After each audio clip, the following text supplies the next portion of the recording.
On the court, it was Urban Knights, Penguins, and upcoming Hawks. Oh my! As action on the Diamonds heats up for the spring season. And we'll be joined by the head coach of the baseball team, Coach P-Fate. Welcome to the Red Storm Roundup here from the CEC studios with Devin Dixon from ESPN Sports Radio. I am John Potter. Lots to get to, not a lot of time to do it, so let's go ahead and get you right to the scoreboards from action on the hardwood this past week. For the women, the slide seems to continue a little bit. A tough loss to the Urban Knights of Academy of Art by 14, and it really was a big second half effort where a lot of those 61 Urban Knight points coming on layups, breaking the Red Storm press. Two good performances individually with Haley Homestead and Kayla Miller, kind of what you expect from Coach Catherias Turner's squad, but a loss altogether there. And then 2 days later, a Dominican team, a 4-win team coming into that ball game, and they absolutely dominated the Red Storm, 64-47. Storm held to their lowest field goal percentage of the year. They were held to 18% shooting from distance and were out-rebounded by 22. A very stark comparison to what the Red Storm are normally accustomed to over that season. And the Red Storm women on a little bit of a slide, losing 4 of their last 5. They need some help right now at 6 and 7 in the Pac West. Yeah, I mean, I thought after the Hawaii trip that they were really going to be in good shape, you know, coming into the favorable February schedule with a lot of home games. In fact, 6 straight at home for the women. But that week last week did not help their causes. That was not what I expected. And I knew it was going to be up and down. We knew it was kind of titled a rebuilding year. And so, you know, RU topped the conference, not surprised. Dominican game, though, that is a surprise, the way that one played out. Yeah, and the Red Storm do have some winnable games upcoming on the schedule with Chaminade and UH Hilo rematches coming up, a game with BYU Hawaii. But you still have RU one more time. You've got Cal Baptist in the nationally televised game on March the 1st coming up. So still some room for the Red Storm to make some hay on that one. They're still kind of midway in the conference tournament, so not all hope is lost when it comes to the Dixie State women. For the men, they split a pair of games in their return to the Burns Arena. A nice win against the Urban Knights to open it up on the 30th of January, 86-73. And the final game total doesn't really tell the tale. Dixie State has much as a 28-point lead in that game. Very good bench performance, outscoring the Knights 38-11. Lewis Garrett had 12 in that game. Curtis Pappenfuss with 11. And then you end up getting it balanced as well with 19 from Daquan Thompson and Zach Robbins, a double-double with 15 and 15. Then you play the next game back-to-back with Dominican, and they come in and get a 97-88 win, the first home loss of the year for the Storm. Positive, it was the first time they shot over 50% from the field in the last 5 games. The negative was they allowed 56% shooting and 12 three-point field goals to the Penguins in that loss, 97-88. But the Storm not in bad shape overall, 15-4, 9-4 in the Pac West, and thanks to a loss by the Silver Swords of Chaminade last night to the Cougars of Azusa Pacific in double overtime, the Red Storm are only a half game back for that 2 seed in the Pac West tournament upcoming. It just feels a little bit like the Storm has kind of let us down a little bit, though. I mean, they've lost 4 out of their last 8 games, and when you look at it that way and look at where they were inside the top 10 nationally and maybe potentially sliding out of the top 25 for the first time in weeks, kind of feel like we're trending the wrong way, and that's got everybody's attention. That said, when you look at it, this conference is really deep and really tough. Any given night, it's going to grab you. You have to be ready, home, away. You don't play your best, you have an opportunity to lose. And Coach Judkins knows that, and he's got the kids refocused, though, and they still could get a 1 or a 2 seed. It's not mathematically out of the equation. They need help, though, to catch Cal Baptist. That's the hard part. But you look at where they're at right now, they still got a nice little run here at home, and all things considered, a great chance to go into the postseason with a lot of confidence and potentially get into the tournament. And we'll have highlights of the 2 games for the men upcoming, as well as kind of more of analysis. What's going wrong with the Red Storm losing 4 of their last 8? When we return after this timeout, we'll have the head coach of the baseball team, Chris Fatenauer, joining us. We'll also have highlights, as mentioned, of the basketball games, both men and women. We'll have a small softball preview as they kick off their season this week, and of course, name our Northwestern Mutual Athletes of the Week. All that plus much, much more. This is the Red Storm Roundup. We'll be right back. If you're in pain, give us a call. We use the latest technology to get you pain-free within 6 visits. If we get you in early, we can actually help reverse the effects of the car accident now versus waiting and having to do more treatment. This is Dr. Justin Poppy. Dinner and a movie on the doctor. Call now for a free consultation. You're no dummy. Accidents hurt. You need to come in today or tomorrow to be pain-free. I'm Dr. Justin Poppy, 656-2888. Someone once asked if I'd put in a bench so that they had somewhere to sit as they're coming in. And to me, that's a waste of time and energy because all you do is dust it off as you come through. We've designed the pharmacy so you don't have to wait. As you come in, there might be a line, but within 10 minutes, we've got you out of our store. Friendly service and a pharmacist who knows you by name. Stapley Pharmacy, your complete family pharmacy. We'll have you out the door in 10 minutes. Welcome back to the Roundup. As promised, we're joined by Dixie State baseball head coach Chris Fadenauer. P-Fade, welcome to the studios. Thanks for having me. Glad to be here. Before we start talking about the upcoming season, let's talk about last week. Of course, you had your alumni game and your kickoff weekend. Talk about that whole weekend, but talk about also the legacy of that 2004 team, which was highlighted this past weekend. Yeah, the weekend was awesome. You know, we had a little bit of weather that morning, as you guys both know, but we got the golf tournament off, and actually 4 holes into it, it was a beautiful day and turned out really nice. The greens were great right from the start, but and then the dinner that night was just tremendous to have Coach Littlewood back and to speak and to tell stories about that 04 club. I think we had, between players and coaches, we had about 14 or 15 of those guys back for the weekend, and that was tremendous to get all those guys up on stage, and you know, we had the trophy out there and things like that. And then the alumni game was really fun. You know, we had 27 guys, 10 or 11 being from that club, and a lot of guys from last year. So it was great to see those guys back, and it was just a really great weekend to honor those guys and the legacy they've left. I mean, it's a national championship. You know, at every level, there's one team that's left standing at the end, and those guys will always be close to our program and close to our heart, and you know, we'll honor them again down the road again. You guys are expected to finish at least second in the coaches' vote for the preseason in the Pac West that came out last week. Why do you think the coaches put you so high in that regard? And what did you learn from the alumni game that either put you in a positive or negative towards being that quote-unquote second seed going into the season? Yeah, I don't know that we took a lot from the alumni game other than, I mean, that's more about the alumni for me. You know, that's more about letting those guys be there and for our guys to be able to be around those guys and the pride that those guys have in our program. And that's what we're trying to build. You know, we want these guys to be a family, and we want those guys back here in 10 and 20 years playing in our alumni game. So we didn't take too much from it. We pitched and played defense pretty well that day, but ultimately, you know, the coaches poll, I mean, I think that often is what it is. I mean, Cal Baptist won the league last year. They're pick number 1. We finished second. We're pick number 2. I mean, it's kind of status quo. I mean, that's how I vote, because we don't know who everybody has back. You know, we don't know.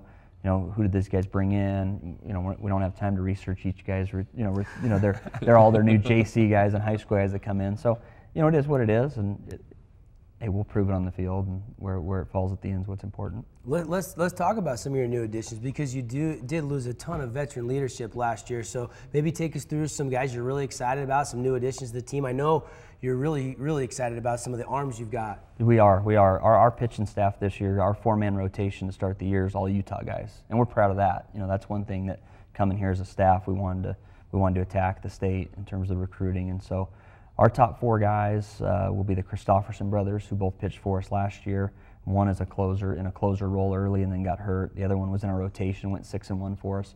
And then Chance Abreth, who's a transfer from Eastern Utah, and a left-hander out of Slick, Bronson Anderson. So all 4 of those guys, we're really excited about them. And then the back end of our bullpen, we've got, I mean, you guys have seen them a little bit this weekend. I mean, we've got some, you know, 89 to 92 guys at the back of that bullpen. Evan Parker, who's going to be our closer going in. And then some returners, Bubba Blau, Matt Hill, some guys that logged some important innings for us last year. So we really like our pitching staff. We think we're going to pitch. We think we'll play enough defense. Just got to find a way to score a few runs. You know, we don't have the team speed that we had last year, but we've had some guys that have stepped up and had good falls. You know, new guys being Donald Glover, who's going to play center field for us. Drew McLaughlin, who actually redshirted last year because of an arm injury, and he's going to play shortstop for us opening day. And Tyler Blair. Tyler Blair is going to play first, hit in the middle of our lineup. He's a guy that had to sit out last year because he transferred from UNLV, and because of when he transferred, he had to sit out. But he's been there with us for a year, so he's gotten to practice with us, be around the guys for a year. So those are some guys that I think, you know, offensively and defensively will help us. And you said all that, Coach. Very nicely done. But you didn't mention Kevin Klein once. Talk about Kevin. Well, that's I was trying to drop some new guys on you, but returning wise, yeah. I mean Kevin Klein was our MVP last year. You know, he had a great year. I think he hit around 350, 6 home runs, you know, second or third on the team in RBI. And Kevin, we moved him over to third base. You know, he's going to play third, and that was kind of. Do you like it? Yeah. Oh, that's, you know, I think we're the first ones that put him at first. You know, he played third and pitched in high school. I think at SUU his first year when he was a freshman All-American, he DH'd mostly. Okay. And so we just, based on our needs last year, we played him at first, and he did a great job for us. But we moved him over to third. He's really comfortable there. That opened up for Tyler Blair to play first base for us. It made us a little more offensive. So Kevin will be a mainstay in the middle of the order, play third base. Chris Kaplan, who led our team in doubles last year, he's back too as a senior. He's going to miss probably the first week with a little oblique deal, but he'll be a guy that'll play right and be in the middle of our order. And Yuto Kata, you know, a guy that's been a mainstay in the lineup for the last 2 years. He's moved over from third to second. And he's still only a junior, isn't he? He's a junior. He's been here since his freshman year, so by the time he's gone, other coaches in our conference already want him gone, you know, because he's a pest. You know, he's an on-base guy. He's tough to strike out. So those are some of the returners that are back, you know, offensively and defensively that we're counting on. Well, you've got a brutal schedule to open up. You go to Cal Poly Pomona, who picked up a win in the 9th inning a couple of days ago against Point Loma. Then you've got Colorado Mesa on the schedule, who's always a perennial kind of Rocky Mountain school. Then you finally open up at home against the Yellow Jackets of Montana State Billings, kind of a nice back and forth you've had with them. And then, oh, don't look now, you've got Cal Baptist, which is going to be a 1 versus 2 matchup of that preseason poll. Those first 4 series don't do you much favors unless you guys go out and get a whole bunch of wins. Yeah, that's the plan. You know, we built the schedule accordingly that, you know, we know it's important with our conference not getting an automatic bid for another year. We know that our strength of schedule is important. You know, in the last couple of years, as you know, those series against Cal State LA, one being early, one being late in the year, were very important to win those series. So Cal Poly Pomona opened up, you know, they're 3-0 to start. They've already got some games under their belt. They'll be a competitive CCA team. And Colorado Mesa, especially going to their place, I mean, they're always good there. You know, I think preseason they're number 10 in the country, and they'll be very offensive. You know, that park plays really offensive. If you can get the snow off the field. Well, yeah, that'll be, we'll see how that turns out. But and then Billings is, yeah, they come down every year and they battle. You know, it's one of their first times outside, so they're excited and ready to play. And then, yeah, we're really looking forward to going to Riverside and playing Baptist to open up conference. Well, we'll have those games all for you on DixieAthletics.com, live stats, and then when the Storm come home, we'll have live stats as well as audio for those games. Chris, thank you for coming in. We look forward to a good season. We'll talk to you as that season rolls along. Thanks for having me. Glad to be here. Roll Storm. Yep. That's head coach Chris Fadenauer of the Dixie State baseball team. When we return from this timeout, highlights of men's basketball and their games against RU and Dominican. You're watching the Roundup. We'll be right back. If you're in pain, give us a call. We use the latest technology to get you pain-free within 6 visits. If we get you in early, we can actually help reverse the effects of the car accident now versus waiting and having to do more treatment. This is Dr. Justin Poppy. Dinner and a movie on the doctor. Call now for a free consultation. You're no dummy. Accidents hurt. You need to get in today or tomorrow to be pain-free. I'm Dr. Justin Poppy, 656-2888. Another thing we have is our compounding section here. We brought it out front to let you watch as they are making the different compounded prescriptions, whether it's troches, lollipops, creams, capsules. It's fascinating to watch it, and they can do that here, and yet it's very safe and no one's going to be harmed. Friendly service and a pharmacist who knows you by name. Stapley Pharmacy, your complete family pharmacy. We'll have you out the door in 10 minutes. Welcome back to the Roundup. If you missed any of the action from the Red Storm's opening 2 games of their 6-game homestand for the men's side, we've got you covered right here. Let's look at the highlights from the win over the Urban Knights of RU, as well as the loss to Dominican. We take you to the Burns Arena. Kimbrel Slice, as Devin likes to call him, going to the lane. And then DeQuan Thompson going outside and Sawyer backing up. The outside shot was working early. Oh, they were shooting it hot. They only missed 1 3 for a good portion of the first half. And Zach Robbins doing what Zach Robbins does inside the paint for easy 2. Lewis Garrett getting the tip and the steal, leading to a foul. And Quan trying to get some contact. Nice leaner in the float. There's Kimball again with the offhand going in. And then Big Zach doing work, and you can't stop that. I love how he goes to the glass, too. Loves to use that bank shot. Starting to make a move. Of course, Pappenfuss with a nice block, and then Lewis Garrett coming back, getting into form, knocking down the 3. Alex Carmen had a good night for the Knights in the baseline leaner. Then inside out, and then outside in. And a good inbound play to Pappenfuss as well. And the Knights starting to make their move with Carmen getting into the lane. Aikman the and 1 for the Urban Knights.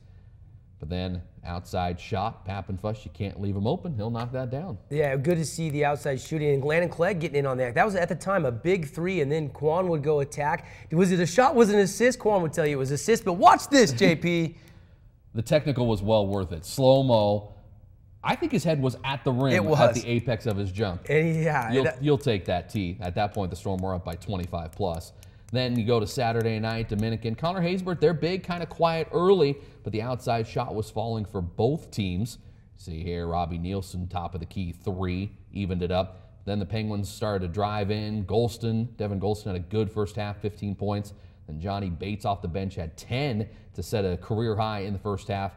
Quan tried his best, but the Penguins, again, collapsed in, did a nice job against the bigs, and then later in the game, it was the outside shot that did most of the damage for Dominican. Yeah, they really did a nice job getting in passing lanes, creating turnovers, and then when you have passes like that in transition lanes, it's just going your way, even though it was on the road. Here you're going to see, though, Jordan Rex, nice recovery, good catch, and then the finish, Kimbo down the lane. Again, he really continued to attack in the second half, and then you're going to see a nice little reverse flush from Lewis Garrett. That started the 12-point comeback run, Payne with a little floater. Then the Dominican Penguins broke the Red Storm defensive pressure. Garrett tried to keep it in with a baseline jumper, but outside shots, especially late, got the Dominican Penguins the win in the Pac-West ballgame. And the Red Storm had their chances in that game, Dev. When you look at Dixie State coming back from 12 points down to 1 point, tying the lead, and then down 2 in the final minutes, Lewis Garrett creates a steal, has a wide open lane. One defender comes from behind, alters a layup shot. Yeah. The ball doesn't go in, and then after that, a 3-pointer from the Penguins, and basically that's all she wrote. Yeah, there was another crucial play there. Was it a jump ball? Was it a timeout? They actually granted the Penguins the timeout, and there was just so many key plays. And normally the Red Storm get those 50-50 balls at home, but down the stretch, they exerted so much energy in that trapping defense and Coach Judkins even told us that my guys ran out of breath and they had to get a rest, and then when the next wave came in, we weren't able to sustain and just couldn't ever retake that lead. If you felt like and you were in the arena, they were going to take the lead and win it, you probably would have been right. They just couldn't get over that hump, and they ended up losing in their first loss at home. And it stings a little bit, and you don't like to lose at home, but this is still good basketball. It's still a good brand of basketball. It's still an entertaining team, and they're still in good position. Some positives that can come from a loss, though. It's frustrating for the kids and the coaches. But if you're going to question the team being 4-8 or 4-4 in their last 8 games, you've got to ask questions like, where's the defense? Obviously, in the 4 losses, you've allowed high field goal percentages to the opposing teams in those 4 games, and especially in the 3-point outside shooting. And when you look at teams historically that have been Dixie State playoff teams, especially the team that made it to the Sweet 16 back in 2011, they led the nation in 3-point percentage defense. Where's that defensive intensity? Where is it for the full 40 minutes? Because if they can't figure that out, regional rankings are due out soon, and Dixie State's probably going to be in about a 3 to 5 if you look at the initial one. But if they continue to lose, they're going to slip down, they're going to lose an advantage, and they may get put against a team in a 3, 4, 5, 6 range. That's a really good team that could give them some trouble in the first round of the NCAA tournament, if and when the Storm get there. We're at the point of the season where this could go any different direction. It could go back to a nice winning streak, run the table, get a nice seed and a bye in the Pac-West tournament, maybe fight still for that Pac-West title for a 5th straight year, or you could have them splitting games and kind of seesawing and just slipping into the Pac-West tournament and maybe losing confidence. And so let's hope that doesn't happen. Let's hope it's what I mentioned first, because this team still has a lot of talent, but other teams have been able to find ways to get mismatches. Carrillo on the point guard was able to go one-on-one. They were able to spread the floor, and whether it was Mason Sawyer or Kimball Payne, they weren't able to keep them off the lay-ins in one-on-one drills.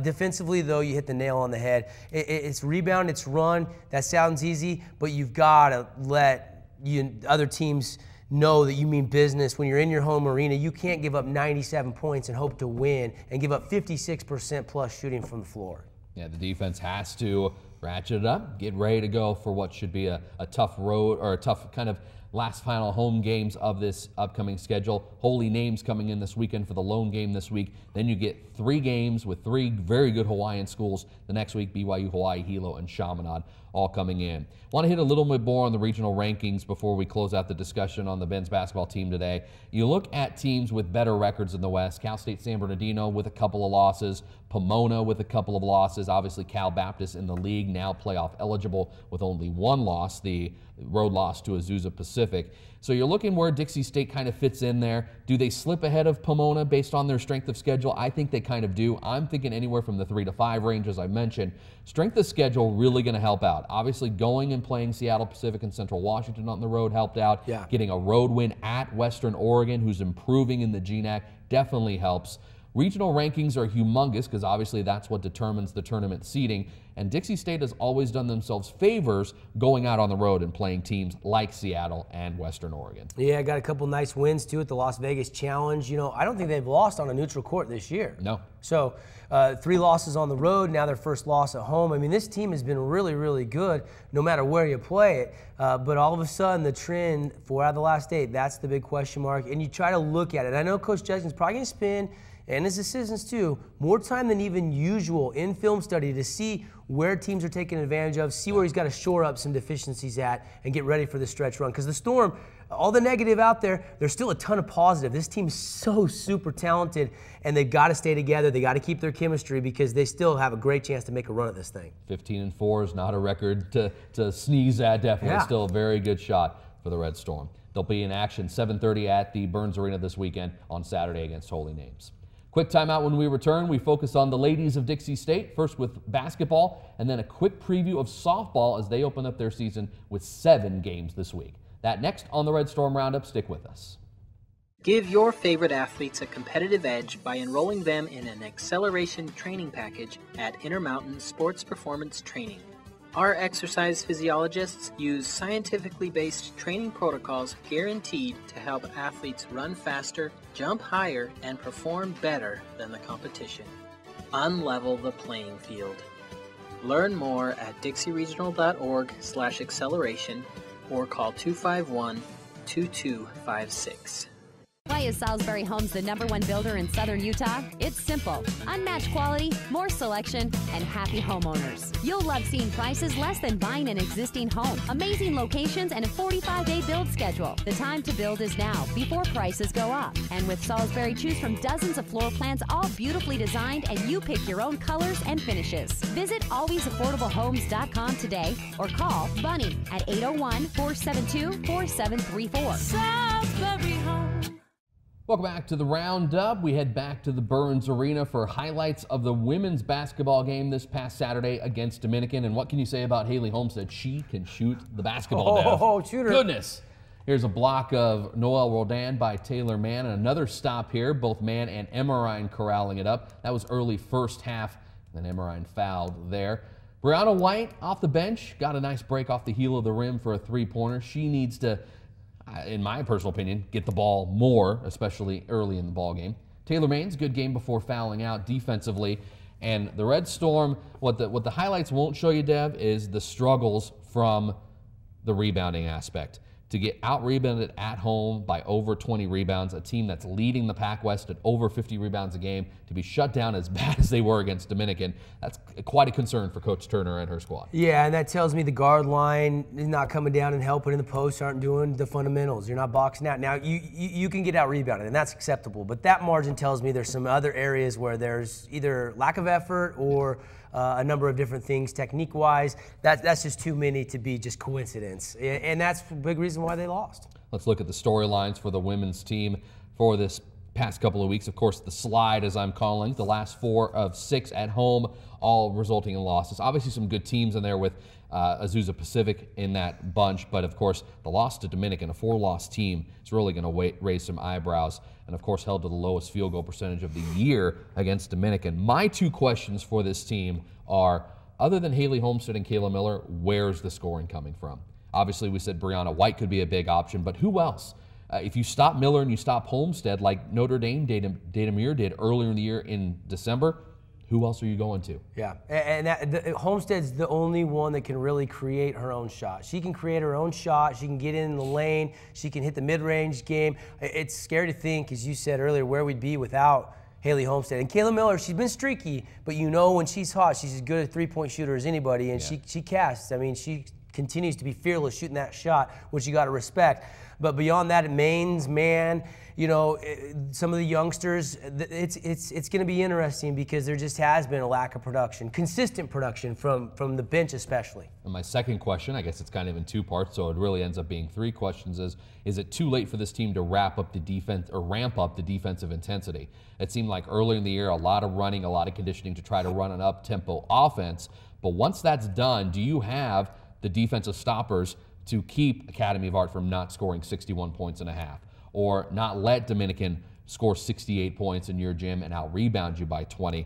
Is there a lineup that is out of these 12 girls that can go out there and both do the solid offense that Kathria Turner wants to run and keep teams off the scoreboard? I don't know if that question's been answered yet. Yeah, it's interesting. Coaches around the country all have different theories. Do you start the preseason as soon as you get the kids in camp and you just run and really get in game shape and then just try to sustain that for the year? Do you start lighter and then build?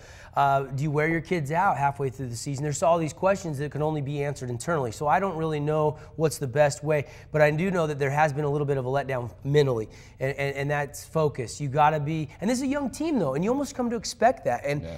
I actually, where I look at this women's basketball team at right now, I would take this if I'm Coach Turner, knowing of all the different players coming in and how the closet was empty when she arrived. I mean, in her first year, I got to give her some credit. I think she's overexceeded my expectations, JP. Yeah. And if they can finish with a nice little run and at least play 500-plus ball the rest of the year, I think that would be a job well done and a lot to grow on for the years to come. Is this a Pac-West tournament team?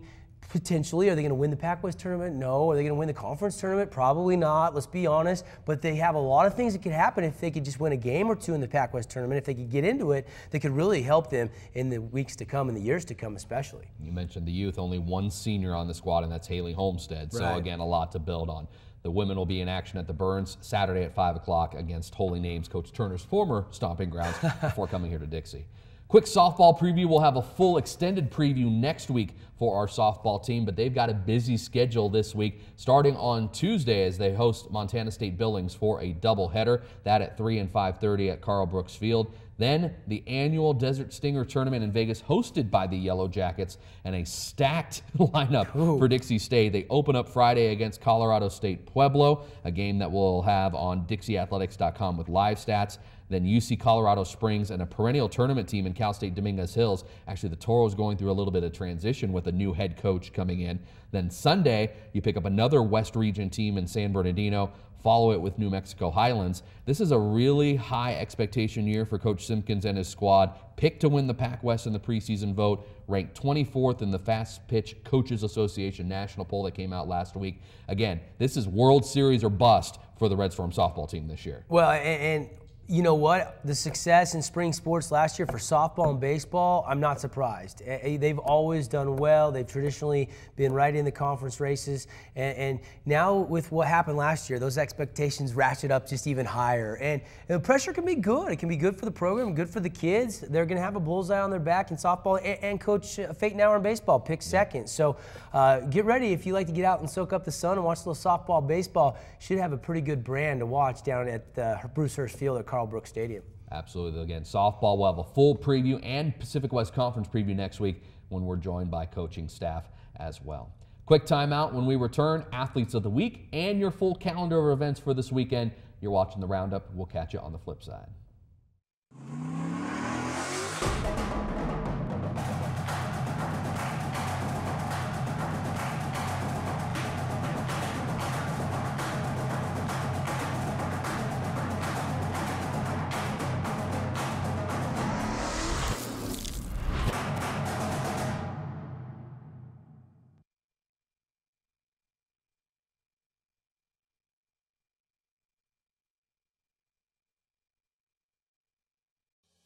We've been in business for 27 years. Our specialty, of course, is pizzas. We have calzone salads, pasta.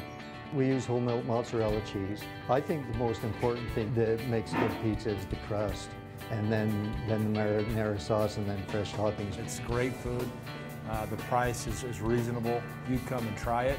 I promise you, you'll love it, and you'll come back. Just come into Roy's and give us a try. It'll be the best pizza you'll ever eat.